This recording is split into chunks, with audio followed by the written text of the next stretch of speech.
Build creative confidence. Beat the inspiration addiction. Join the Writer's Gym.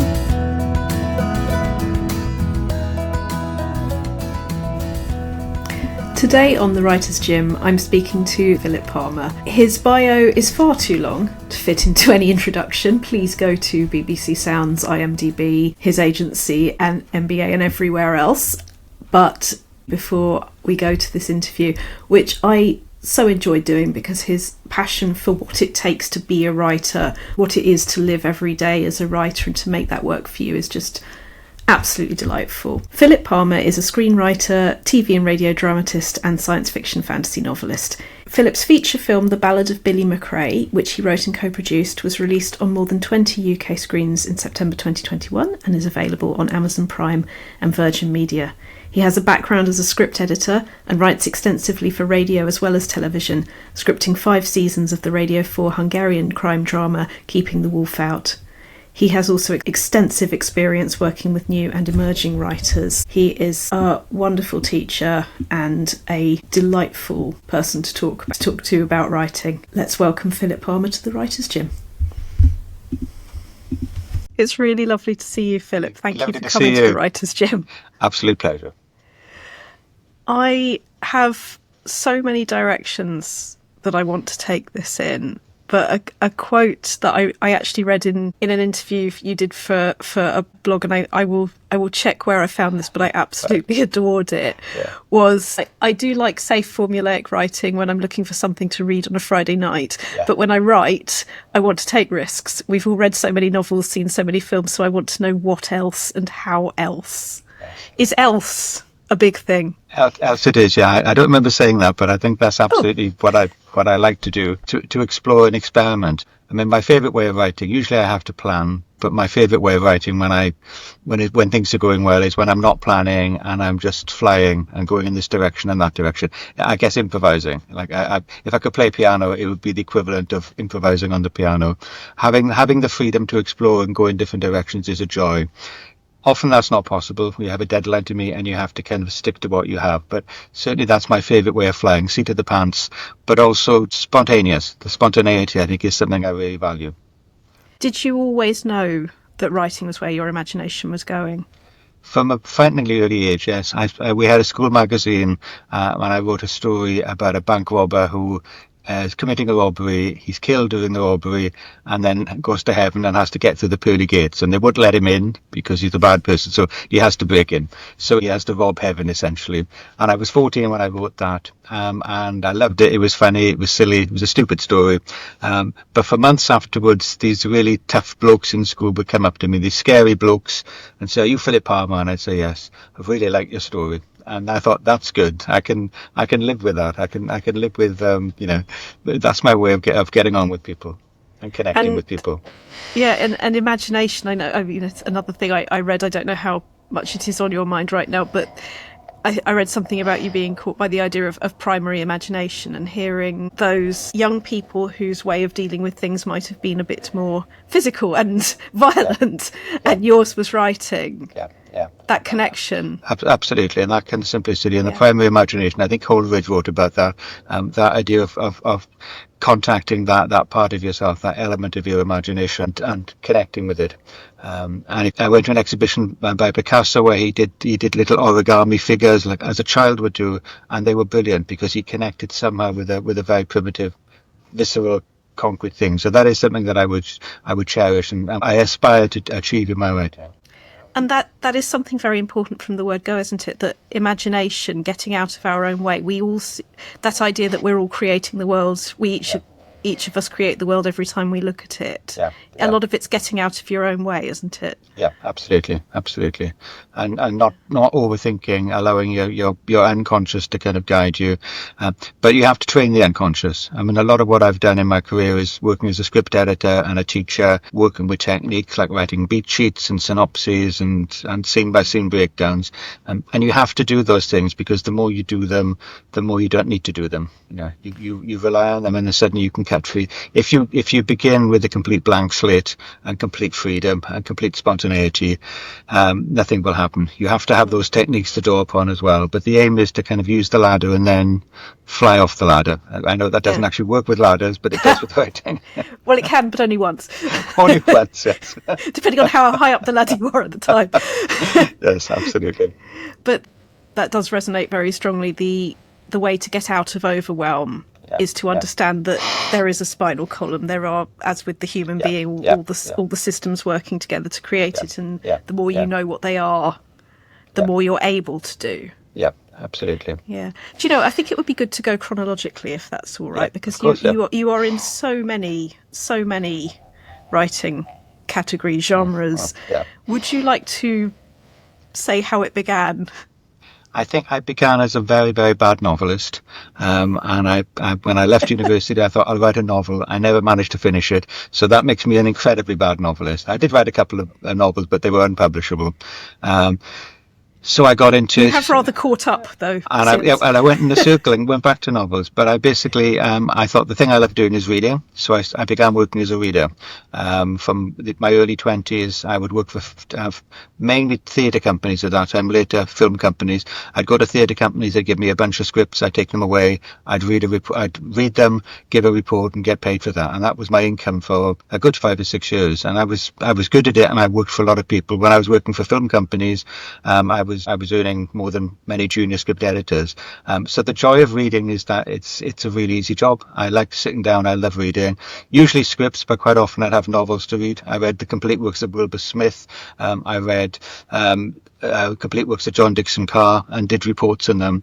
And through reading, I got into script editing. And through script editing, I ended up working as a TV writer. So I kind of went on a journey, having set myself the ambition of writing. What I did for quite a few years was not writing. It was reading other people's writing, which of course is studying. It's a way of studying. It's still the favourite period of my career because I had no responsibilities. I had no anxiety. I would read a script, do a report, get paid. I never had reader's block because why would you? But my first job was working in television as a TV writer, and I was very lucky to get that opportunity.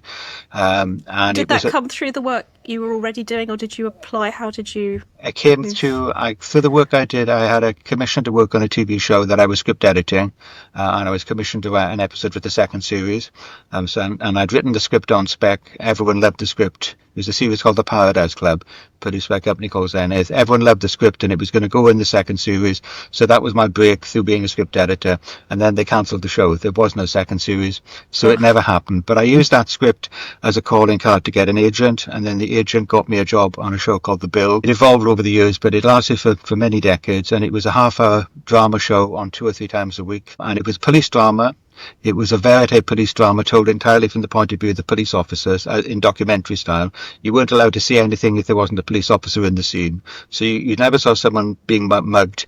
You'd see the police officers arrived after someone has been mugged, which is a really clever convention. And I did that for 4 or 5 years. It was a very well paid, very exciting job. And every month I was commissioned to write a script. I was getting notes on a script, and I had a script in production. And that was my kind of rhythm. So I got really used to working in television that way. Did it feel...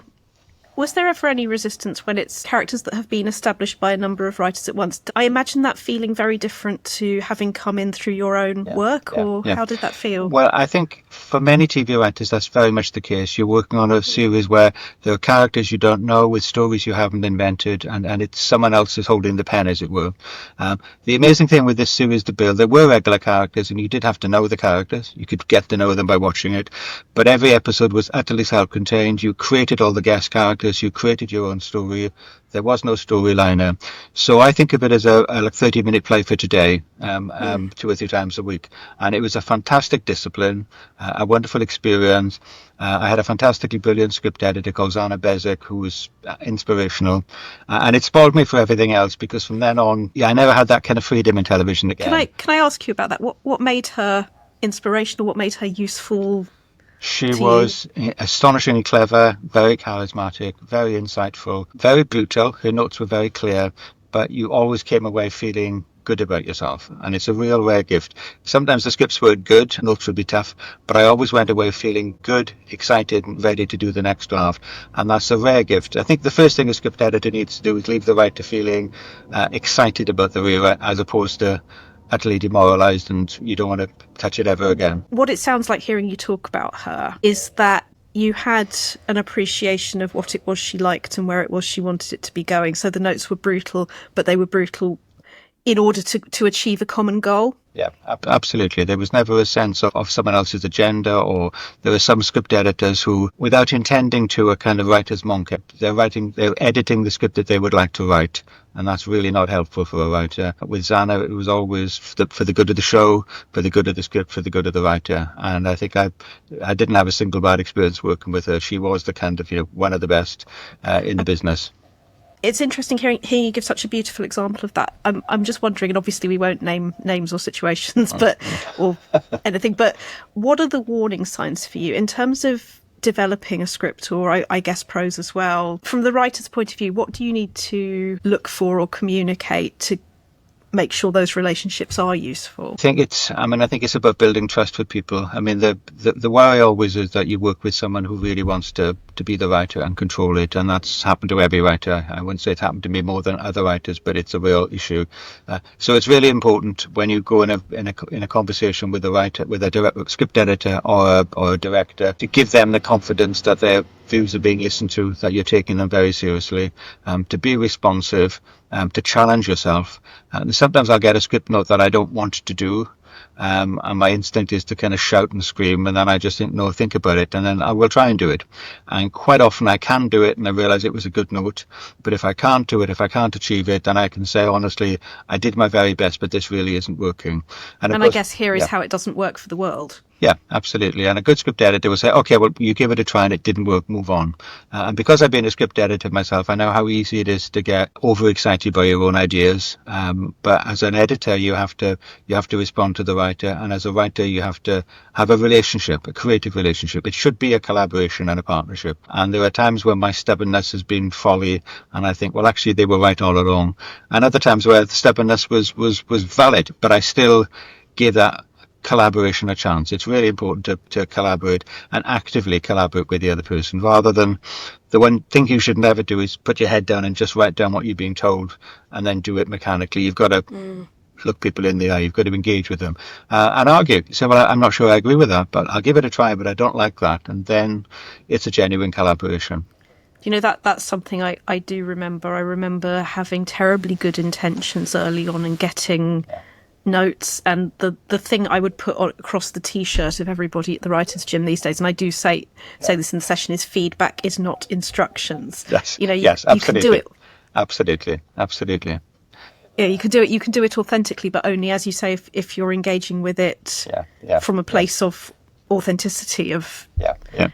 And that's why I mean, it's good to get script notes in writing. That happens more and more these days. People will give their notes in writing, and that's clear and it's helpful, and it means it's all written down.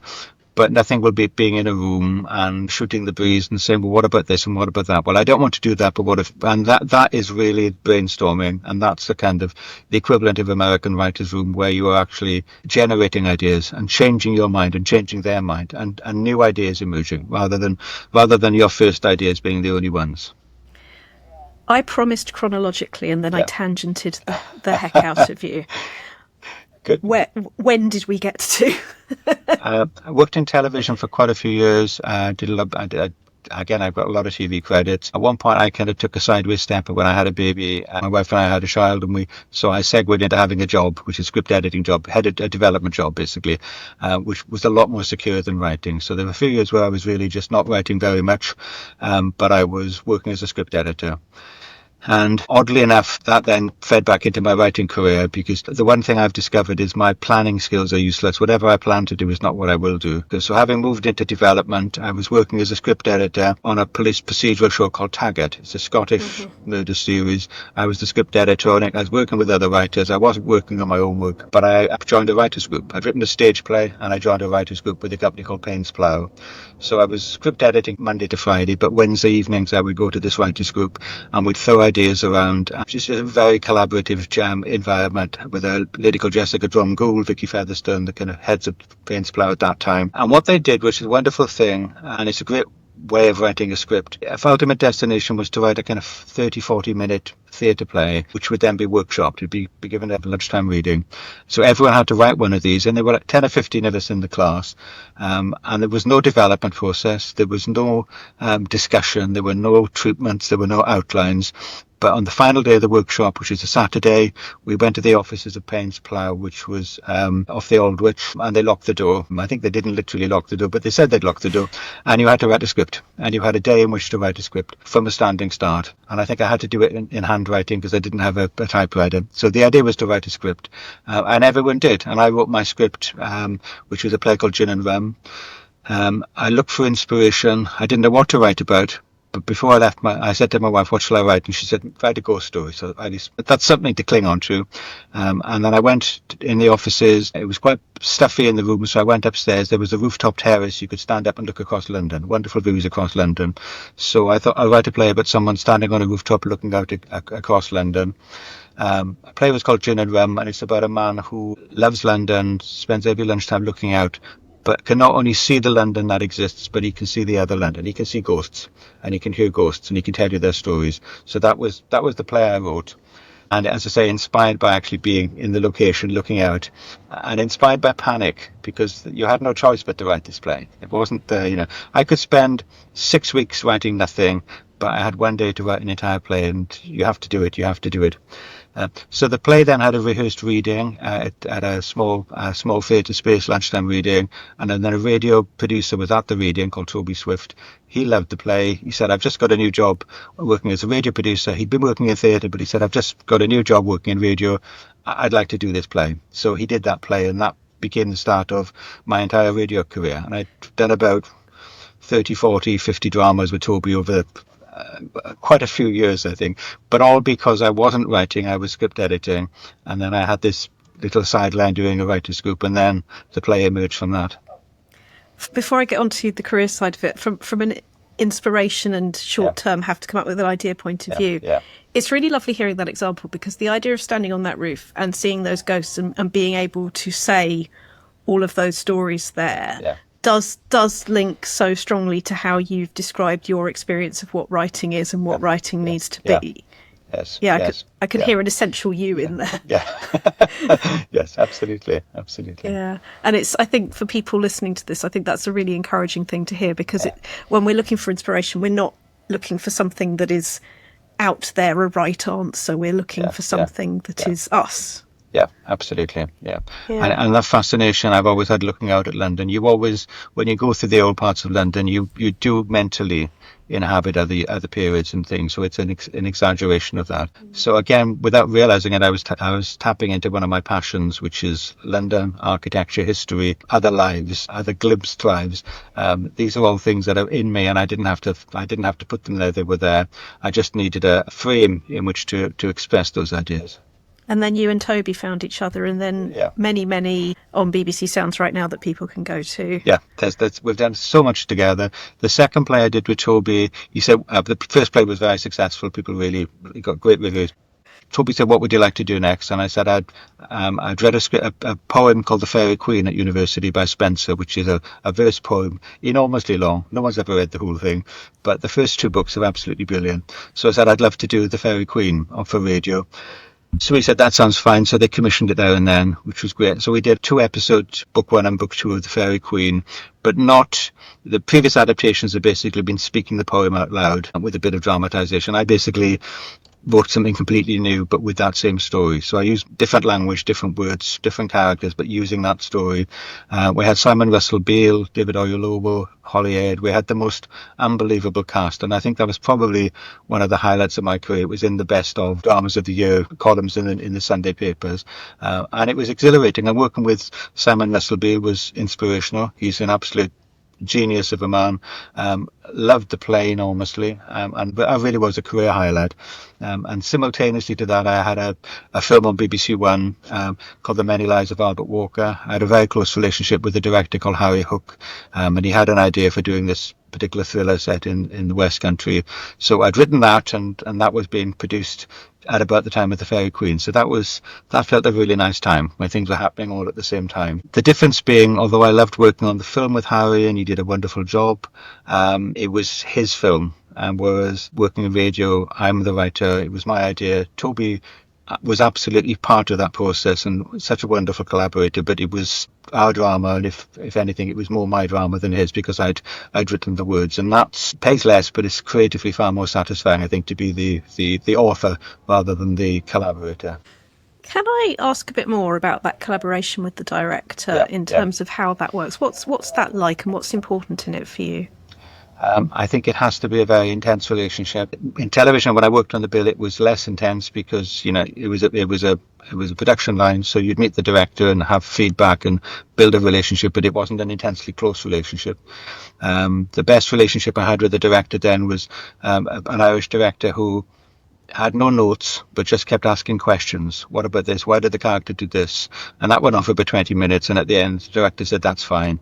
I know how to do it now. That I thought was a really good relationship with the director. With Harry, it was very intense. We'd known each other for years. We worked together very closely. I did a feature film recently with another director called Chris Crowe. And again, we worked together closely. I was on set. I was consulted on everything. It was a very rich, warm, comforting relationship. Quite often it's not that, especially in film where you are the gun for hire, as it were. But where at its best, it's a kind of marriage, I guess. And because it's a marriage, there will be disagreements, and there will be, you pour that cup of tea wrongly, kind of quarrels going on all the time. But it can be marvellous. But there have been times when it's been disappointing, and that's a shame. With radio, I have to say all the directors I've worked with have been exemplary. I haven't had a single bad relationship with a director. And the way the dynamic there works is that in radio, the director is also the producer and also the script editor. So there's only one person. So the person who's commissioned you will then direct it and will also give notes along the way. It's all about the text. It's as with, I know you've worked in theatre, it's the same idea as theatre. You don't serve the writer's ego, you don't serve the director's ego, you serve the text. The text is what matters. And you serve the story. Yeah. And you serve the story, you serve what the writer has created and the world of that. You make it better if you can, but you serve that. You are the servant of the text, you're not the master of the text. And that's the ethos of all radio directors I've worked with. I think I've had less good experiences in TV and film, but really perfect experiences in radio. And I'm not the only person who says that. It is a unique medium. It is, there don't seem to be any arseholes in the world of radio, certainly none that I've ever worked with or encountered, and that's quite rare.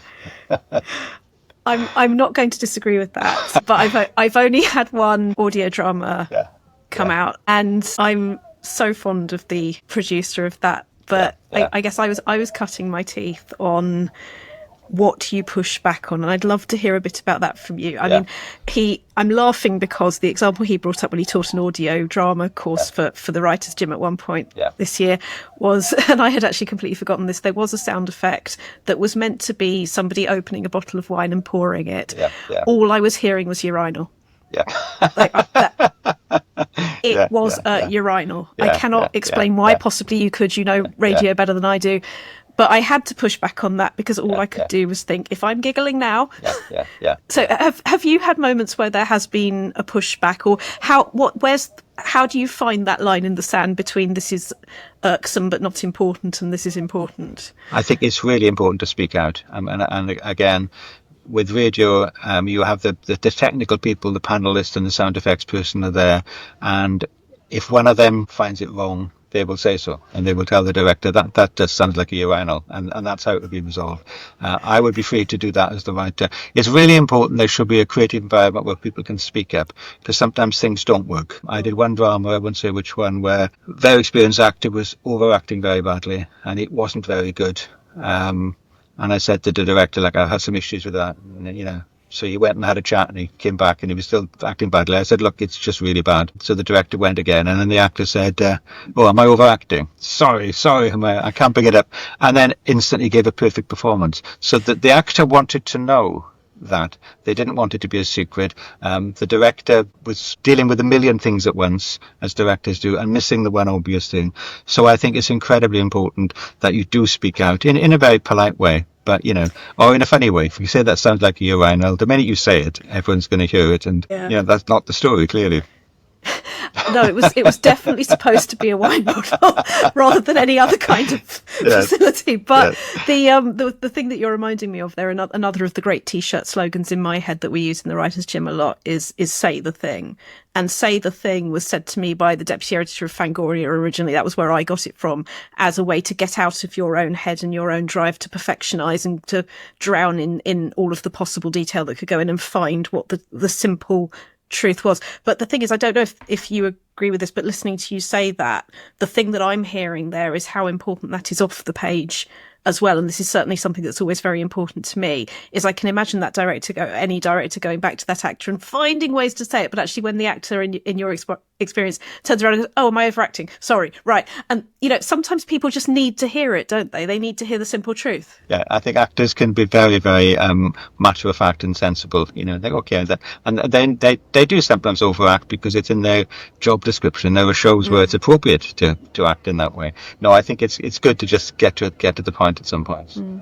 And actually, it's a good lesson for writers as well, isn't it? Because it all circles back that you can, especially if you're nervous and experienced, trying to give people their money's worth, want to give them everything you can possibly give them, and it will become too much. Yeah, absolutely. Yeah. I said chronologically, and we're nowhere near novels yet, are we? Well, that came slightly along the way because I was busy doing lots of different things, and I'm still doing some script editing, writing for TV, but developing film projects. I did a couple of film projects which I was co-writer on or script doctor on, which is a nice experience. And I just remembered where I started. I wanted to write novels. Why wasn't I writing novels? So I started writing a novel with no real idea how to write a novel. But the one thing I had going for me is I knew I didn't have any idea how to write a novel. So I did it in the first person because it's like a monologue. If you're in the first person, it's drama writing, and I felt comfortable doing that. And I did several voices, but I started with the character's voice, started telling the story. The first book was Debatable Space, which is a book that people who love it say it's crazy, and people who hate it say it's crazy. It just depends whether you like crazy or not. I care deeply about the world. I think the world is credible and nuanced and complex, but there is a lot of humour in it as well, so I'm enjoying that.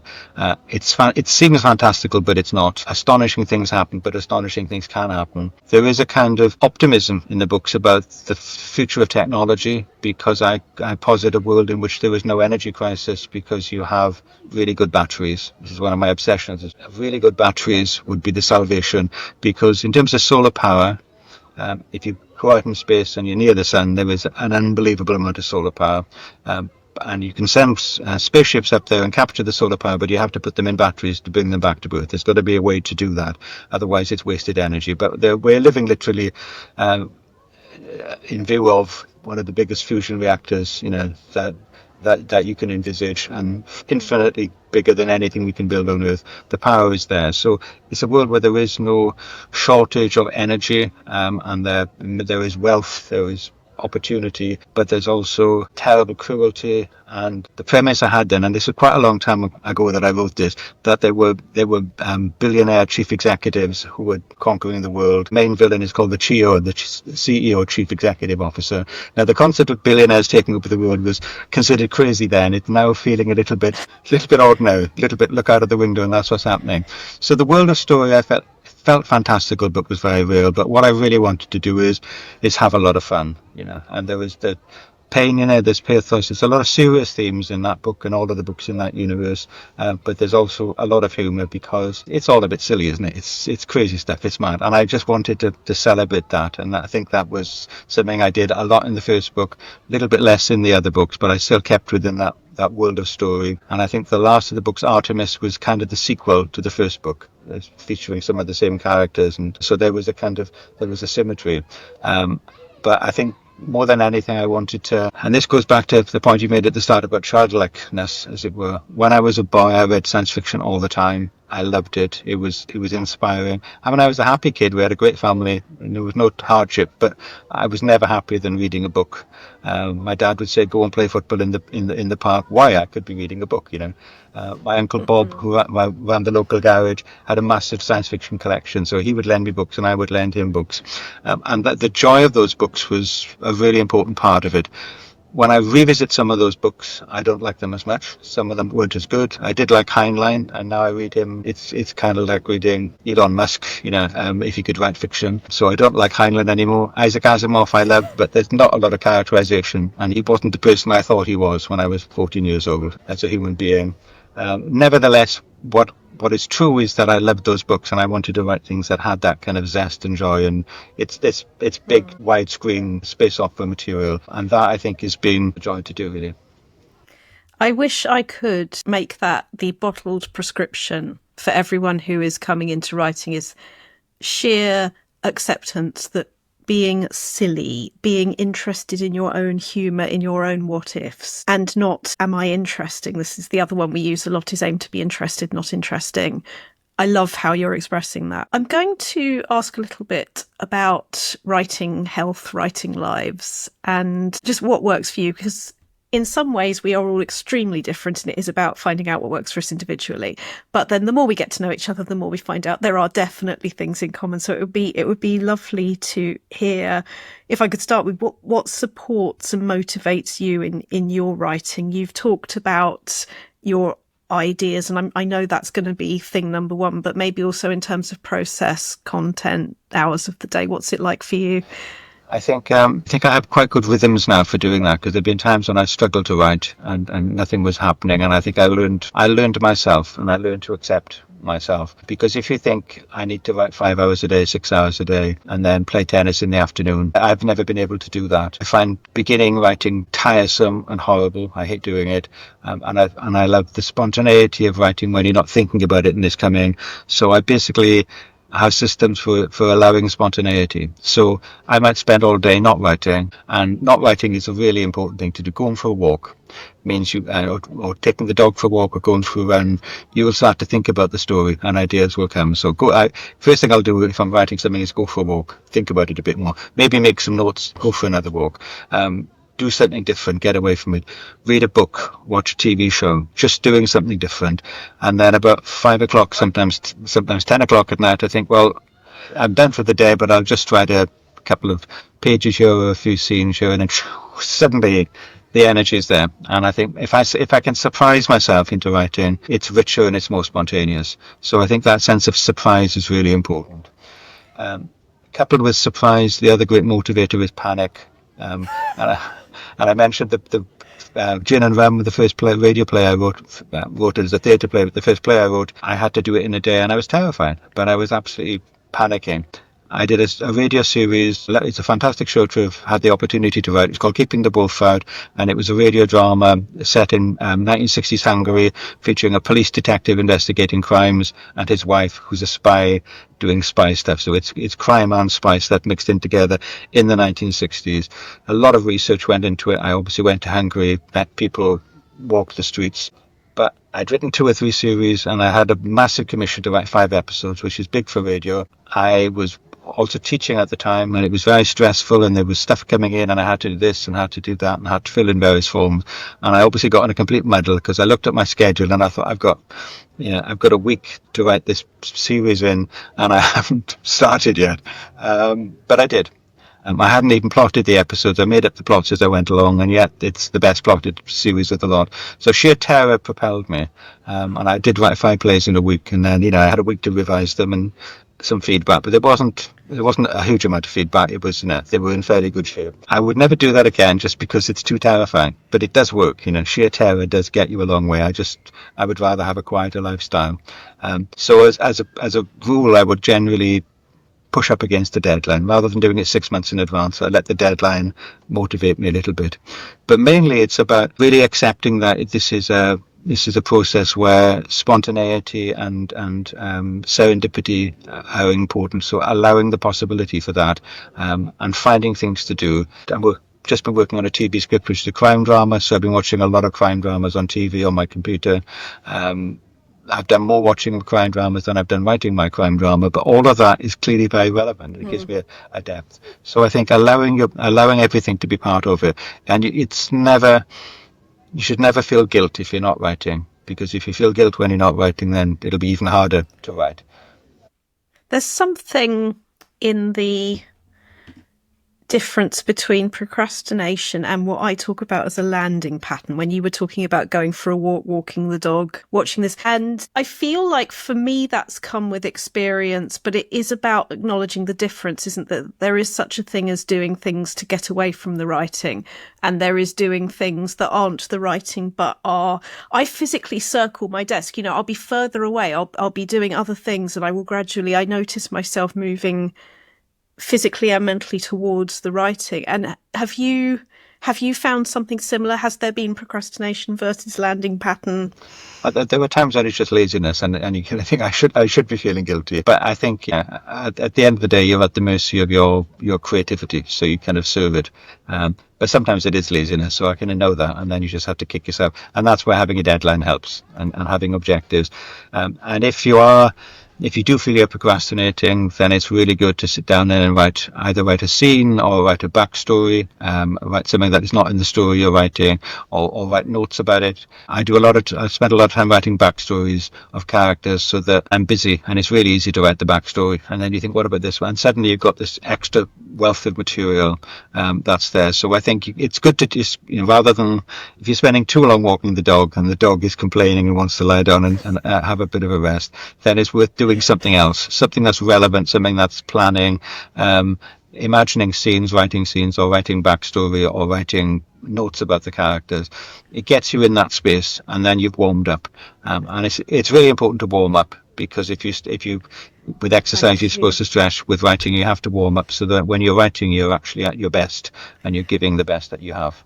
Do you know, I was going to come to that, because for our writing workouts, I do compare it very, very clearly and strictly to the gym, that the warm-up is not a spectator sport. It is your brain and your body finding each other. What for you is a healthy warm-up? I think writing, going back to writing backstory, I think I do a lot of writing backstories, because then you're delving deeper into the world of the characters, but it's kind of easy. You should know the characters. So I think finding something to do, but also I have things to look at and to work on. I always write a Bible. I mean, obviously with novels I do, and I do very complicated grids of which scene goes where and so forth. So I'm planning all the time, but more than anything, the exercise of doing that is warming me up. I'm thinking, well, this goes there. I do it with TV scripts as well. So I'll do a complicated grid of where things go. It might all change later. And then I'll write character sketches, and I'll alphabetize the characters' names. So I'm busy. And I think that's my warm-up really, is writing the Bible.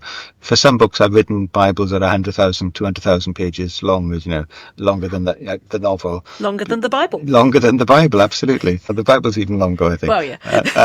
But if you put all your Bibles together, exactly. I've outwritten the Bible. Absolutely, I have. Yeah, I've outdone the Bible. I've trumped that one. When you talked about how for Wolf from the Door, you did not have long. You'd ended up with not long, and there was panic, and there was needing to get it done. When you come back and look at something or listen to something or both where you had less time or the situation was suboptimal versus a project where you had enough time, if the work is no better than when you have loads of time, or if the work is no worse than I'm always thinking, what's worse to deal with? Is there any difference, or is that not how it feels? I think that, there are times where you look at something and think I could have done a bit more there and a bit more there. So there's definitely that process, and having more time does help. It does help. And I think with the radio plays, I could get away with that, because radio is quite a small canvas. They are short stories. With a novel, you really need more time, because a novel is big. It's just massive. A screenplay is a short story. It's a haiku, and a novel is a mountain. It's a monolith. But you can't control it, because sometimes it comes so easily, and it doesn't take much time, and it just happens to be better. Sometimes it takes a lot longer to get to the same point. What matters is how good it is at the end. The only times I feel frustrated is if I think I could have revised that a bit more, or I wish my editor had said that, and that's a regret. But it's also a positive regret because it means that next time I'll be even more receptive to that. I think the thing that all the writers I know will tell you, and they wouldn't necessarily name names, but there are very successful writers who won't take notes, and then their books come out and you just think, if only an editor had said, make that shorter or revise that, and they're too arrogant to do it. That's immensely frustrating because for most writers, you really want that feedback. You want, it's the directness. It's say it, say it out loud.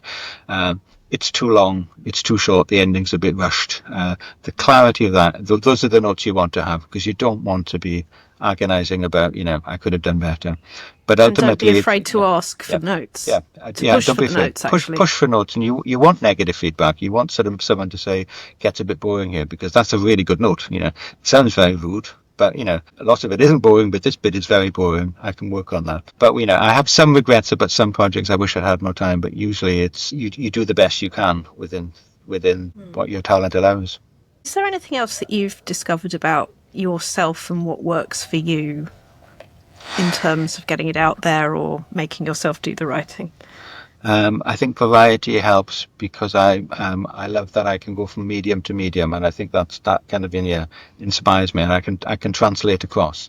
I can learn things I've learned in one medium. I can then apply those to a different medium. I'm pitching some ideas now for radio, which are basically the kind of ideas I used to do in prose, and I wouldn't be able to do that if I hadn't written those novels, and that's clearly something that the commissioners are aware of. So I think learning from experiences, the variety of different experiences, and I think finding things you love as well is the most important thing. Finding the writers that you love, and cherishing them, and not even emulating them, but remembering this is what the really good stuff is like. And then there's never enough really good stuff around, but when you find it, you cherish it. What strikes me hearing that again is the enjoyment, that it feels that you have known that what you needed to find was the enjoyment in the different, again, not naming names, but the reason that strikes me is I did work with somebody once who had a screenwriting background and was moving into prose, and didn't do what you've just said, which is think, I am used to this point of view, I will therefore stick to it. They just tried to make a novel what a screenplay can do, and the result was that we're head hopping, we're floating all over the place, rather than see it as a different thing. It was almost like, this is the real thing, this is just another thing, and that's no fun. If you're not respecting the medium, you're not going to enjoy its potential, are you? Absolutely. Yeah. So we have talked about what makes a healthy writing life for you.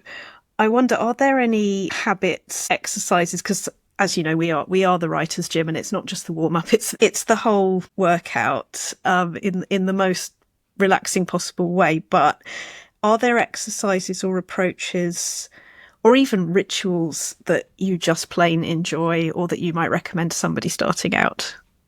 I think the important thing to bear in mind, writing is horrible, rewriting is delicious, is a pleasure.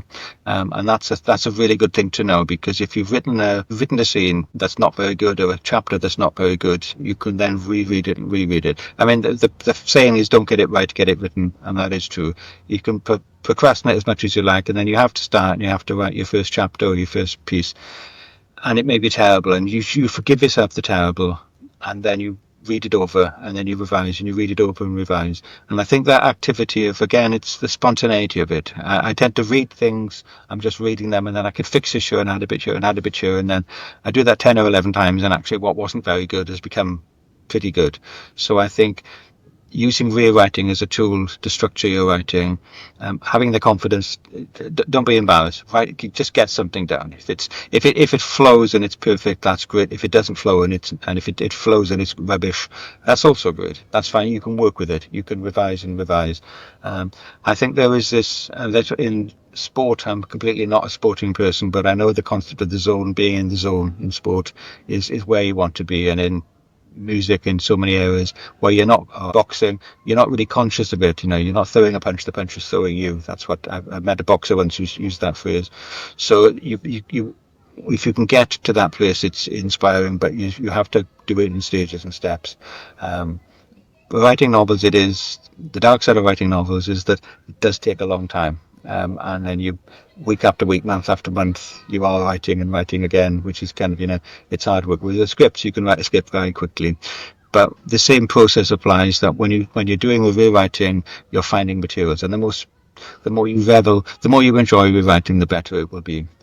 No one actually enjoys starting, but when it's flowing, that's great, and the rewriting is a joy. I think focusing on doing things, all of your ritual. I've got my rituals, which is walking and maybe watching TV shows, but they're all enjoyable things. So if you can make each day an enjoyable process and not feel guilty about it, if you're hating it at every step of the way, that's gonna affect the writing. It's gonna be there on the page. So it's finding the joy of writing, even though it is hard work, because there's no other profession. I've done a lot of teaching and script writing for a few years, which is wonderful. And the great thing about the job, I think I was quite good at it, but what I loved about it is that I never had any anxiety, doubts. I just turned up and did the job, and it was done. I never turned up and was lost for words or didn't have feedback. That never ever happened. So every day was very enjoyable. With writing, there were times when nothing is there, and you are just a blank, and that's really frustrating. So finding ways of working around that. My rituals are quite straightforward. They're just getting off the desk and also getting some circulation in the limbs, because you can't just stagnate sitting there all the time. But finding the joy in writing is my key thing. That's the t-shirt I would recommend you to have. Find the joy. Find the joy. Wonderful. Thank you so much, Philip Palmer, for joining the Writers' Gym. Thank you very much, Rich. It's been an absolute joy. Really wonderful to talk with you, and I love what you're doing with the Writers' Gym. I think that's a fantastic thing. So thank you for that. Thank you. Come and see us again. You've visited the Writers' Gym with author and coach Dr. Rachel Knightley. Production and sound design are by Ashley Lexine, and theme music is by Chris Gregory. To join a Writers' Gym workout online or in London, as a guest or as a member, visit writersgym.com or email thewritersgym@rachelknightley.com.